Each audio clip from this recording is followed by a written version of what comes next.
Receba nossos vídeos pelo WhatsApp. Link do grupo fechado na descrição. Nosso pensar nunca é livre. Está sempre condicionado pelo passado, por nossa experiência e saber. E não importa se pensamos verbalmente ou não verbalmente, pensar é uma duração no tempo. Quer dizer, toda resposta que damos a um desafio, se este nos é familiar, é imediata. Pergunta a você acerca de algo que sabe muito bem e a sua resposta é imediata. Como você se chama? Onde mora? Você responde prontamente, porque se trata de coisa com que está bem familiarizado. Mas se te fazem uma pergunta muito mais complexa, a resposta levará tempo e há uma demora. Durante esse intervalo, o pensamento está a operar como memória, a procurar, a pedir, a exigir a resposta. Esse intervalo é de pensamento, e esse pensamento baseia-se em nosso saber, no passado, nos conhecimentos e experiência que possuímos. Eis porque o pensar é sempre limitado. Não estou dizendo que você não deva pensar, mas, por favor, não salte à conclusão oposta, que seja necessário pensar muito intensamente para se descobrirem as limitações do pensamento.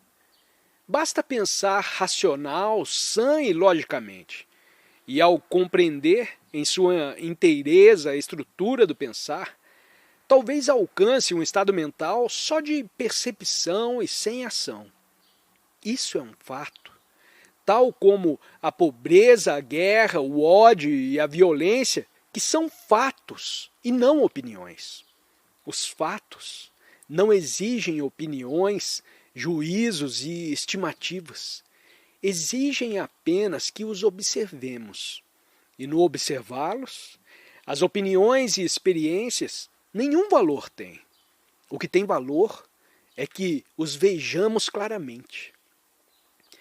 Veja, senhores, existe a questão da pobreza, essa pobreza medonha, perniciosa, degradante, existente no mundo e que todos bem conhecemos.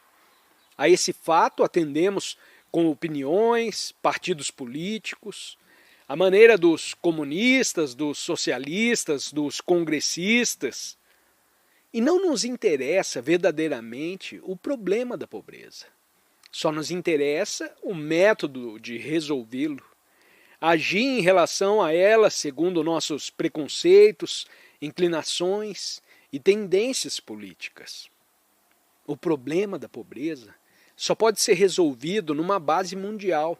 Não podemos resolvê-lo como hinduístas ou nacionalistas. Assim, para eliminarmos a pobreza, não podemos ser nacionalistas nem pertencer a nenhum partido. Porque, nesse caso, estamos apenas interessados num certo método de resolver o problema. Método a que se oporão outros métodos e etc. e etc. Enquanto isso, a pobreza continuará a existir. O necessário, pois, é que se perceba o fato, não em conformidade com seus preconceitos, com sua nacionalidade, com sua religião, ou a maneira como foi educado. E quando olhar realmente um fato, verá que nesse percebimento há amor, e não uma fórmula intelectual de como resolver o problema. O tempo, pois, é um fato em nossa vida. Num certo nível, o tempo é necessário. Do contrário, podemos perder o ônibus e faltar ao trabalho, mas o tempo se torna destrutivo, criador de desordem, quando dele nos servimos como meio de efetuar a transformação de nós mesmos. Suponhamos, por exemplo, que sou ávido. Crio o ideal de não avidez como meio de me transformar. O fato é que sou ávido, mas espero que por meio do tempo, através de muitos dias, de muitos meses, alcançarei aquela transformação. Pois bem, O que acontece no intervalo entre o que é e o que deverá ser? Nesse intervalo entram em jogo muitos elementos e muitos fatores. E esses outros fatores e elementos geram a desordem.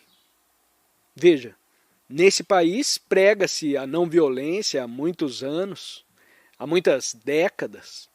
É um tremendo ideal esse, uma coisa irracional. Nenhum ideal tem significação. O que tem significação são os fatos. O fato é que os entes humanos são violentos. E por que necessitamos de algum ideal? Nos servimos do ideal como um meio, uma alavanca para desarraigar a violência. Nos servimos de uma ideia, de um conceito, de uma fórmula para alterar o fato. Nos servimos de um mito para apagar o que é. E isso nunca será possível. Vocês têm falado sobre a não violência, mas na realidade você é violento. E só terá a possibilidade de resolver o problema da violência se libertar dos ideais. Só o resolverá realmente, de fato, se verificar por que é violento. Se investigar esse fato com todo o seu ser. Os ideais são meras fugas aos fatos, ao que é, ao que você é. Só quando vemos o que somos, podemos operar nós mesmos uma radical transformação.